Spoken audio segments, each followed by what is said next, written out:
صفحہ نمبر 55 اور ہمارا جو مین ہیڈنگ ہے وہ یہی چل رہا ہے، تفسیر قرآن کے ماخذ، قرآن کریم، حدیث، صحابہ کے اقوال، تابعین کے اقوال، لغت عرب، تدبر اور استنباط، اسرائیلیات کا حکم۔ تفسیر قرآن کے بارے میں ایک شدید غلط فہمی، یہ سبجیکٹ ہمارا چل رہا ہے، اسی کا جو بقیہ حصہ مشہور تفسیریں، یہ ہم اب آپ کے سامنے پیش کریں گے۔ ناظرین، معارف القرآن صفحہ 55۔ مفتی اعظم پاکستان حضرت مولانا مفتی محمد شفیع معارف القرآن کے رائٹر ہیں۔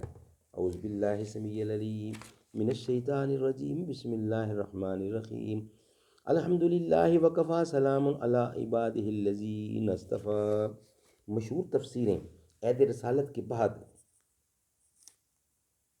قرآن کریم کی بے شمار تفسیریں لکھی گئی ہیں، بلکہ دنیا کی کسی کتاب کی بھی اتنی خدمت نہیں کی گئی جتنی قرآن کریم کی گئی ہے۔ ان سب تفاسیر کا تعارف کسی مفصل کتاب میں بھی ممکن نہیں چاہے جائے کہ اس مختصر مقدمہ میں اس کا ارادہ کیا جائے، لیکن یہاں ہم ان اہم تفسیروں کا ذکر کرتے ہیں،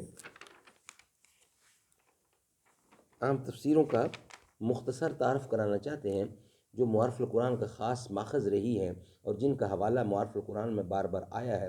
اگرچہ معارف القرآن کی تصنیف کے دوران بہت سی تفاسیر اور سینکڑوں کتابیں پیش نظر رہی ہیں، لیکن یہاں صرف ان تفاسیر کا تذکرہ مقصود ہے جن کے حوالے بکثرت آئیں گے۔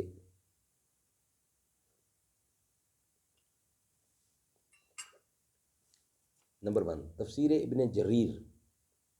اس تفسیر کا اصل نام جامع البیان ہے اور یہ علامہ ابو جعفر محمد بن جریر طبری متوفی سن 310 ہجری کی تالیف ہے۔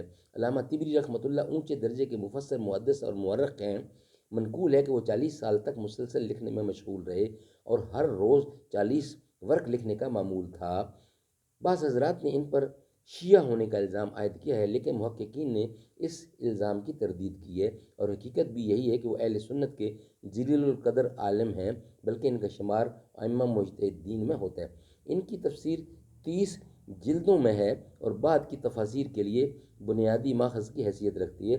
وہ آیات کی تفسیر میں علماء کے مختلف اقوال نقل کرتے ہیں اور پھر جو قول ان کے نزدیک راج ہوتا ہے اسے دلائل کے ذریعے ثابت کرتے ہیں۔ البتہ ان کی تفسیر میں صحیح و سقیم ہر طرح کی روایت جمع ہو گئی ہیں، اس لیے ان کی بیان کی ہوئی ہر روایت پر اعتماد نہیں کیا جا سکتا۔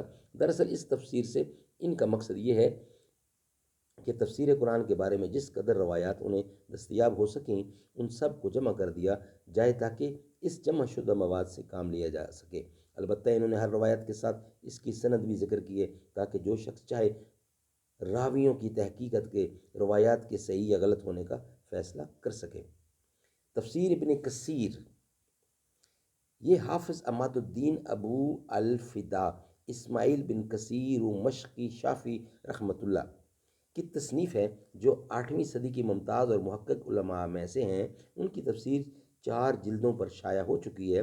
اس میں زیادہ زور تفسیری روایات پر دیا گیا ہے اور خاص بات یہ ہے کہ مصنف روایتوں پر محدثانہ تنقید بھی کرتے ہیں اور اس لحاظ سے یہ کتاب تمام کتب تفسیر میں ایک ممتاز مقام رکھتی ہے۔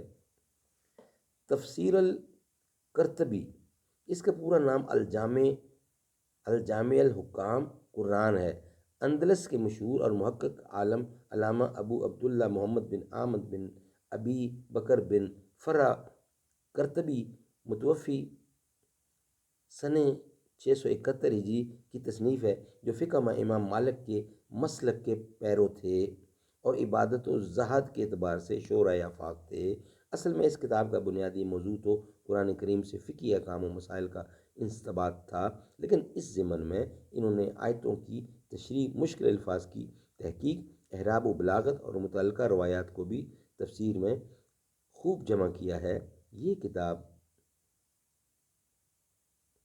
12 جلدوں میں ہے اور بار بار شائع ہو چکی ہے۔ اس کے بعد انشاءاللہ نیکسٹ ویلاگ میں اس کا بقیہ ایسا بیان کریں گے۔ جو باقی تفسیریں آگے آتی ہیں، تفسیر کبیر، تفسیر البحر المحیط، احکام القرآن للجساس، تفسیر در منصور، تفسیر مزری، روح المعانی، یہ انشاءاللہ ہم نیکسٹ ویلاگ میں پیش کریں گے آپ کی خدمت میں۔ اللہ تعالیٰ سمجھنے کی اور عمل کرنے کی توفیق عطا فرمائے۔ صدق اللہ العلی العظیم و صدق رسولہ النبی الکریم۔